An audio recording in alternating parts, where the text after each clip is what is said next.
இந்த மாதிரி தவறான விஷயங்கள் நடந்துட்டு தான் இருக்கு. சில பேர் இதை தவிர்த்து வெளியே வராங்க, ஆனா பல பேர் மாட்டிக்கிறாங்கன்னு சனம் அவங்க ரொம்பவே கோவப்பட்டு பேசியிருக்காங்க. மோசடி புகார்ல பிரபல நடிகை சிக்கி இருக்காங்க. எனக்கெல்லாம் எந்த தொந்தரவும் வந்ததில்ல, எல்லாமே நம்ம கையில தான் இருக்குன்னு சொல்லி மிருனாளினி ரவி என்ன சொல்லியிருக்காங்க. இர்ஃபான் அவரை விளாசிருக்காங்க பார்வதி அவங்களும். என்னாச்சுங்கிறத வாங்க இந்த வீடியோல பார்க்கலாம். ஸ்ருதி நாராயணன் அவங்க அந்த பிரச்சனைக்கு முற்றுப்புள்ளி வச்சு அவங்களோட இன்ஸ்டா ஸ்டோரி வழியாவும் நிறைய விளக்கங்கள் எல்லாம் கொடுத்திருந்தாங்க.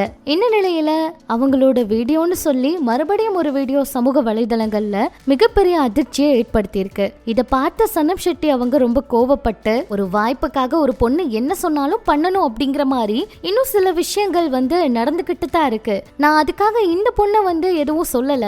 அவங்க சொன்னாங்க அவங்க ஏஐ வச்சு இதெல்லாம் கிரியேட் பண்ணிருக்காங்க அப்படின்னு. அது உண்மையா இருந்தா அவங்க போலீஸ்ல கேஸ் கொடுத்து இந்த மாதிரி தவறுகள் எல்லாம் நடக்குதுன்னு சொல்லி அதுக்கான நடவடிக்கைகள் எடுக்க தைரியமா முன் வரலாம். ஆனா இந்த காஸ்டிங் கவுச் அப்படிங்கிற ஒரு சில விஷயங்கள் இருந்துட்டு தான் இருக்கு.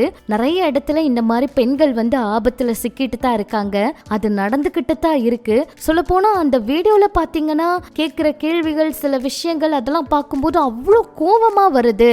கண்டிப்பா இதெல்லாம் ரொம்ப தப்பான விஷயம் அப்படின்னு ரொம்ப கோவப்பட்டு சனம் ஷெட்டி அவங்க ஒரு சில விஷயங்களை பேசியிருக்காங்க. இனிமேலாச்சு வீடியோ லிங்க் அப்படிங்கிற மாதிரி விஷயங்கள் வருது அப்படின்னா நீங்க அதை பாக்குறீங்க அப்படின்னா அதை அவாய்ட் பண்ணிடுங்க.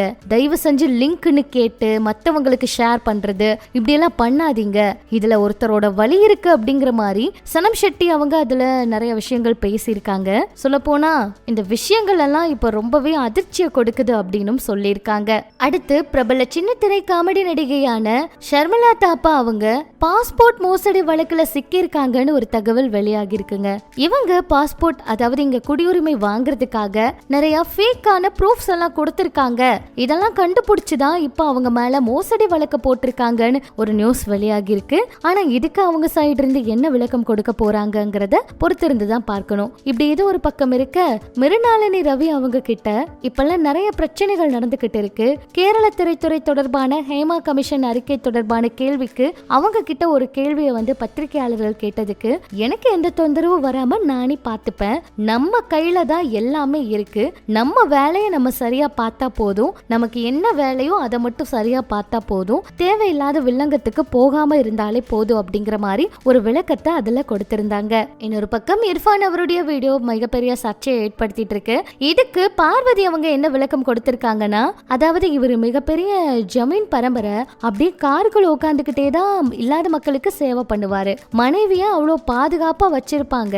இந்த மாதிரி பொது சேவைக்கு கூட்டிட்டு வந்திருக்க கூடாது, வீட்டிலேயே விட்டுட்டு வர வேண்டியதானே. இந்த புது பணக்காரங்க பண்ற கூத்து இருக்கே, தான் கிட்ட காசு இருக்குன்னு இப்படி எல்லாம் கேவலமா நடந்துக்கிறாங்க. இப்பதான் அவங்களுடைய புத்தி என்னன்னு வெளியே வருது. ஆனா நம்ம என்ன பண்ணுவோம், இந்த மாதிரி ஆளுங்களை தான் பெருமையா பேசி ப்ரொமோட் பண்ணுவோம். நாடு நாசமா போக வாழ்த்துக்கள். இர்ஃபான இப்படி எல்லாம் விலாசி பார்வதி அவங்க பேசின வீடியோ சமூக வலைதளத்துல பயங்கரமா வைரல் ஆயிட்டு இருக்குங்க. இதுக்கு நிறைய பேர் அவங்களுடைய கருத்துக்களையும் பதிவிட்டு இருக்காங்க. இதெல்லாம் பற்றி உங்களோட கருத்துக்களை சொல்லுங்க. இன்னும் இது போல சினிமா தகவலை தெரிஞ்சுக்க நம்ம சினி சமூகம் சேனல் கூட இணைஞ்சிருங்க.